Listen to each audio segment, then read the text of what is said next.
Thank you, Ashley and Louise and Rennie, as part of our worship team this morning. And good morning and welcome to each of you that are joining us online this morning, for we're having our Christmas Eve candlelight service on the eve of Christmas Eve. And it seems like it's working out better for us that way.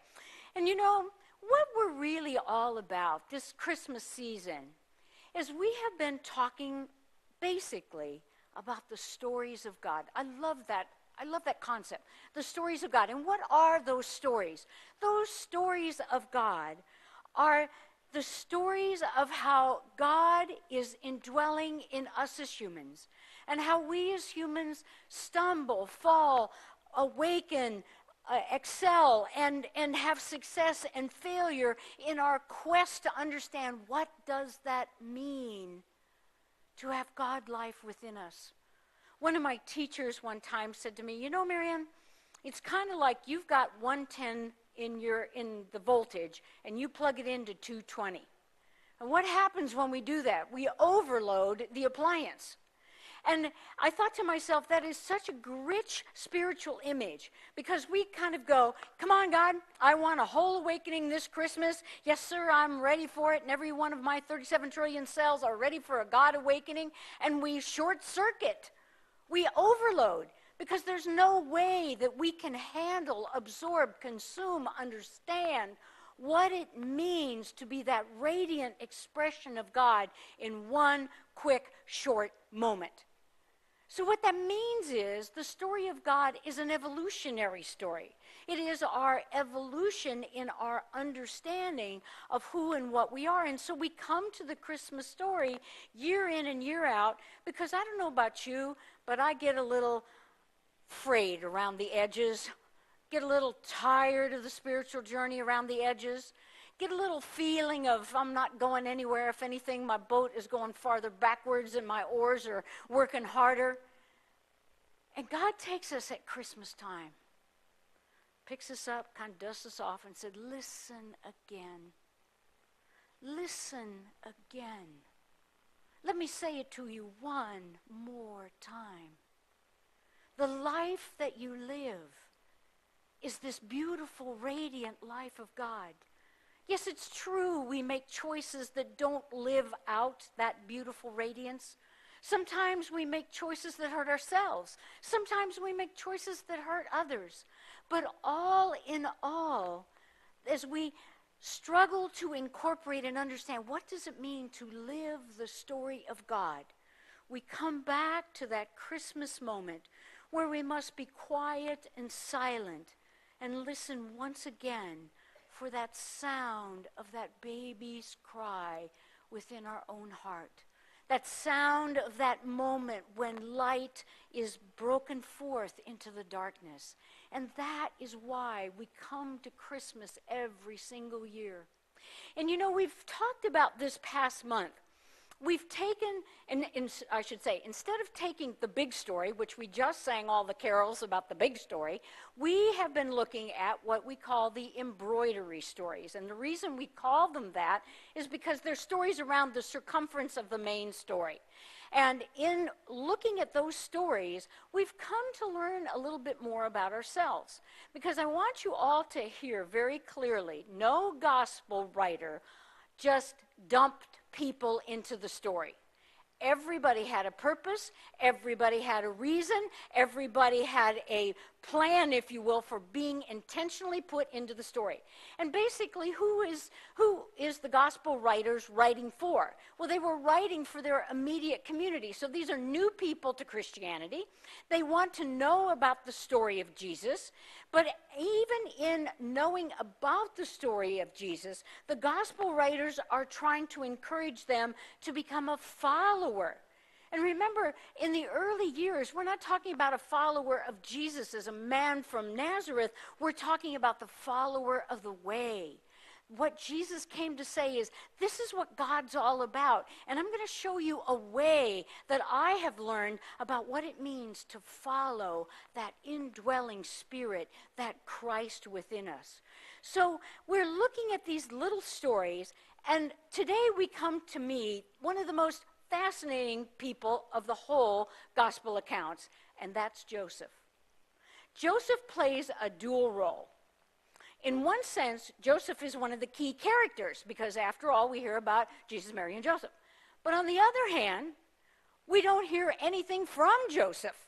So in a sense, he's a main character who's in the background. He's a main character who's in the background. So he must be telling us something. So in the Gospel of Luke, the name Joseph appears twice. Just twice. And he doesn't say anything. In the Gospel of Matthew, the name appears 4 times.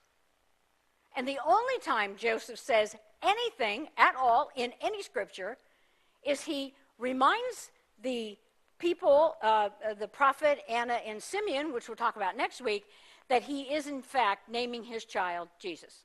That's his big line in the whole movie. But Joseph is important. Joseph's story is important. So the question now is what is Joseph, this almost sort of shadowy character, trying to tell us about our own spiritual journey? This is important because that's the question. It's not, is Joseph really a historical figure? Did he really live? Did he really say this? Did he really do that? Those are not important questions to our faith journey. To our faith journey, we have to ask, why is Joseph in the story? What is he trying to model? What is he trying to say? What are we trying to learn from the Joseph character? Well, the first thing that we know is Joseph is a devout man. It says so, right there. Righteous, devout, faithful, whatever translation of the Bible you may have. But the intention and point is he's a sort of an upstanding good guy. And he follows the conventions of his world, of his life, of his religious traditions. And he does so with good heart, if we will. We know that Joseph is in the line of David. We saw that when we learned about chapter 1 and the genealogy collection that ended up as Joseph at the end in the line of David. So he's in the line of the great king of Israel, David. And we also know that Joseph is later on, actually, not in the Nativity Chronicles, later on we learned he's a carpenter. He's a Nazarene. Either he's from Nazareth. He's not a Nazarene. He's from Nazareth. Now, he either lives there now, according to Luke, or he did live there, according to Matthew. Depends on which gospel you read. But the idea is that Nazareth is just an ordinary town, and what we're trying to say is this is just an ordinary people. This is just an ordinary people. And why does that resonate with us? Is because we just think we're ordinary people too. You know, the stories of Jesus and Paul and the 12 disciples, we go like, wow. But those early followers and all of us, we go, we're not them. We don't see Jesus. We don't get Jesus. We're trying to understand. So it's so important that we grasp and grab a hold of when our authors write about this common, ordinary man, good-hearted, solid working, you know, he's just an all-around good guy, and there's nothing flashy and special about him. They're trying to communicate something to us. You know, when you say, well, my life isn't all that great, it's just I get up, I go to work, and, you know, I come home, and that's just like Joseph. Just like Joseph. But we learn a little bit more about Joseph. Joseph is a man who thinks. He's a man of his society, of his culture, of his religious traditions and upbringing. So we could probably say, knowing what we do about first century Nazareth especially, is that he's a guy from a small town. He probably has small town values. He's a hard worker of some nature. You know, we talk about carpenter and we think that he's kind of a skilled worker. Well, yes, but he also had sheep, goats, and a farm, or he would have starved to death. You know, it's not like he's building all the time. So he has an ordinary life. And he probably was betrothed to Mary in just an ordinary ceremony, just like every other male in his line, in his family, in his community was. Did he know Mary before they were engaged? You know, it's reasonable to assume that with only 200 people in Nazareth, he probably did. They might have even loved each other. Wouldn't that make the story even nicer? That they just loved. And maybe we want to say respected. Maybe we want to say cared for. Maybe we're not saying, like Hollywood and across the crowded room and all that. But maybe he's a good person. He's betrothed to this woman. The two of them want to make it work and live their lives in Nazareth. But something happens. And now suddenly, things are kind of different. And he's not really sure what to do. All of a sudden, somehow, and of course the scripture leads us to kind of question how, Joseph finds out that Mary is pregnant, and obviously not by him. And so he's uncertain. He's a little bit scared, because remember, in those days, it wasn't just a disgrace for Mary, it was a disgrace for Joseph and his family and his community. It was a big deal. And so now, here's Joseph being kind of thrown out into his own resources about what is he going to do. Remember when we said that women in the Bible always represent the feeling nature. So when we talk about women and we talk about the stories of the women, we're talking about the feeling nature. When we talk about men in the Gospels, or in the Bible proper, we're talking about the thinking nature. But Joseph is an interesting mix. Because although Joseph, male, is the thinking nature, he has a heart for Mary. What does that scripture say in Matthew? It says he doesn't want to put her away. He doesn't want her to be disgraced. Technically, according to the law, he could have had her stoned. He could have had her put to death. He could have had her driven out of town. He could have had a whole bunch and been very righteous in doing so. He could have said, well, that's the end of my problem. But he didn't do that. And the scripture tells us that he's kind of cogitating on what he's going to do, and he comes up with a great plan. I tell you what, I'll just kind of have her go off to see her cousin Elizabeth, and she won't ever come back, and it'll be all right, and nobody will ask anything, and we'll just say she went to some family. And so he's got a plan. He's a man with a plan, okay? Everybody got that? So he's got a plan on how God's story is going to work out. He goes to sleep that night, but it's obvious he's troubled. He cares about Mary. He must. He doesn't want her disgraced. If he didn't care, he'd just say, I'm done with this. But somehow, in the middle of the night, he keeps sort of turning around with his decision. I don't want her disgraced. I don't want anything to happen to her, really, but I'm in my rights to do this, and I had a plan, but I'm not sure about my plan. And suddenly, an angel appears. He said, listen up, Joseph. This is all according to God's plan. And you are a part of that plan. And although it's not going to go like you think it was supposed to go, even though you don't understand why this is happening the way it's happening, I'm going to ask you something real specific. Are you willing to risk? Are you willing to allow the birth of new life to come while you protect it and you hold it and you nurture it? Are you the one? Are you the one? Now, Joseph never answers. This is interesting because remember in the Mary story, Mary is excited. She goes, yes, let it be done to me according to thy word. This will be great. This will be fun. It'll be wonderful. And Mary, as the song says, had no idea what that meant. Mary, did you know? Well, we could also say we need to write a second verse. Joseph, did you know? No, Joseph didn't know because according to Joseph's plan, this isn't working out as well as he thought. But all of a sudden, he wakes up and he acts. He acts from his knowing. And there's a tremendous amount of peace. From that moment on, Joseph just completely was involved in the story.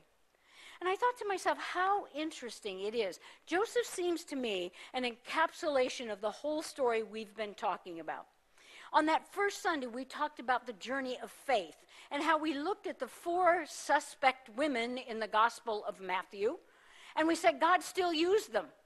You know, God still uses you. God still uses me. No matter what we've done or what we failed to do, that's not the point in God's eyes.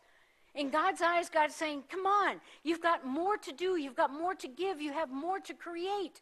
You have life within you. And yes, you have a past, but good news, that might be part of the most valuable thing you have.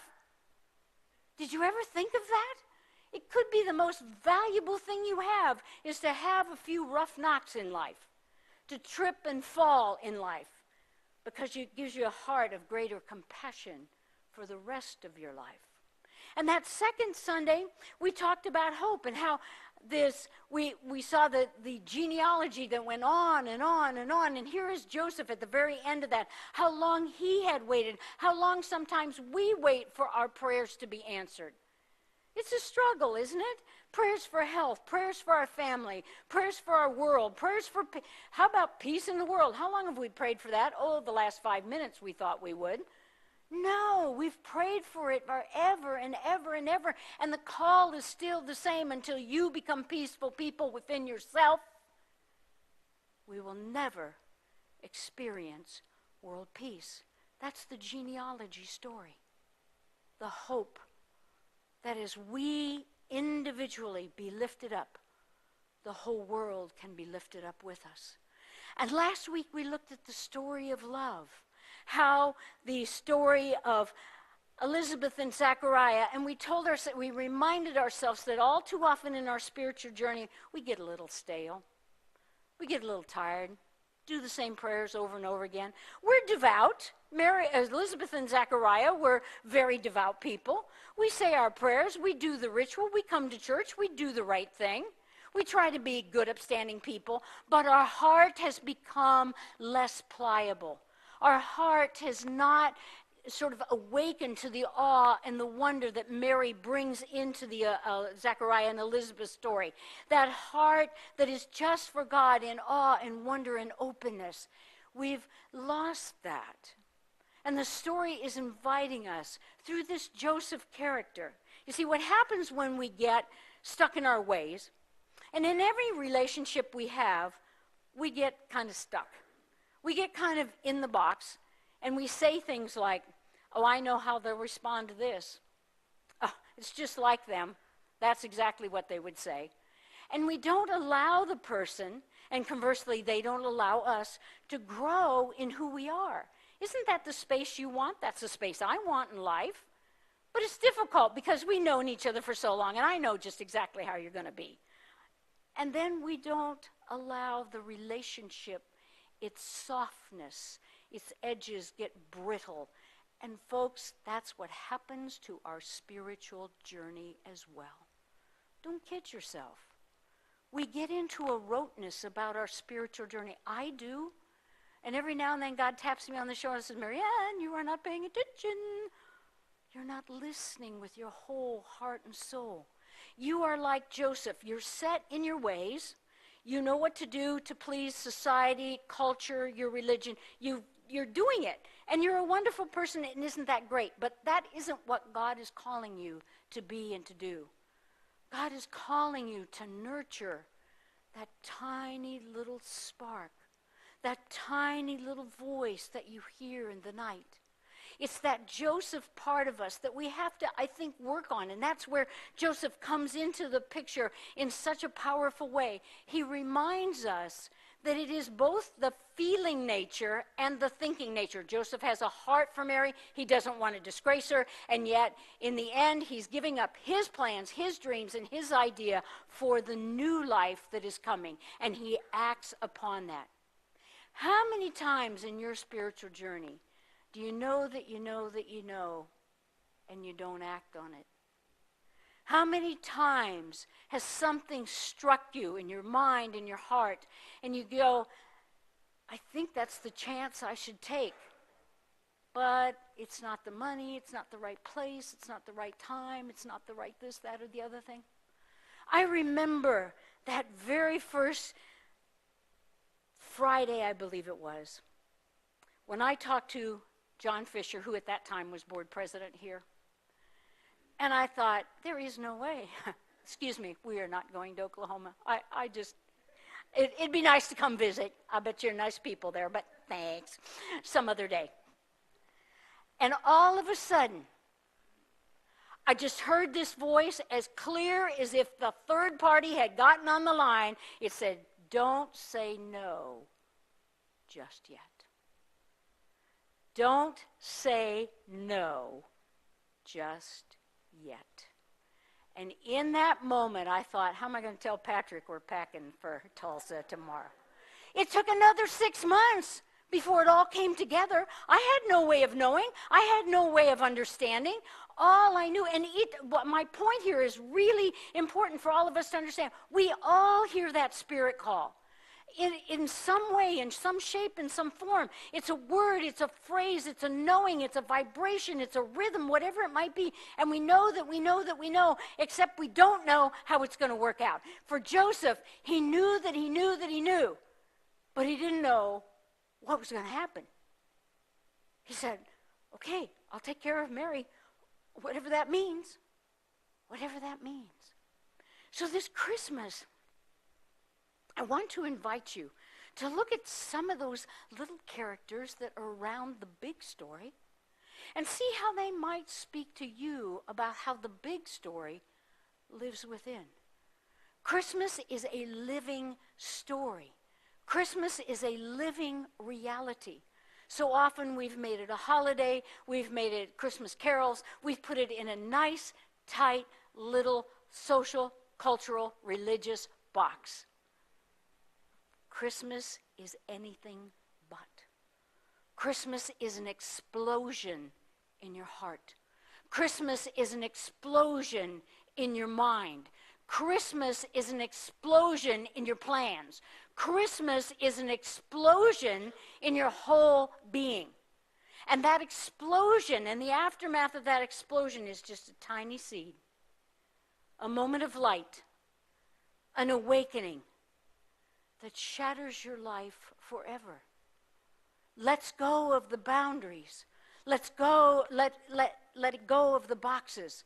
It makes us aware, as we were never aware before, that the God life, the story of God, is living through our story. So this Christmas, I invite you to take that moment, and in a few minutes as we light our candles, and I remind you that the symbology is so wonderful. You hold up that light, and the darkened, unlit candle comes toward it. You come toward the light. You reach for the light, just like Joseph did. He had his plan. He had it all sewed up. He knew exactly what his life was going to be about and how it was going to happen. And God says, take that unlit awareness and reach for the light and let it explode in your life this year. Merry Christmas to all, and thank you.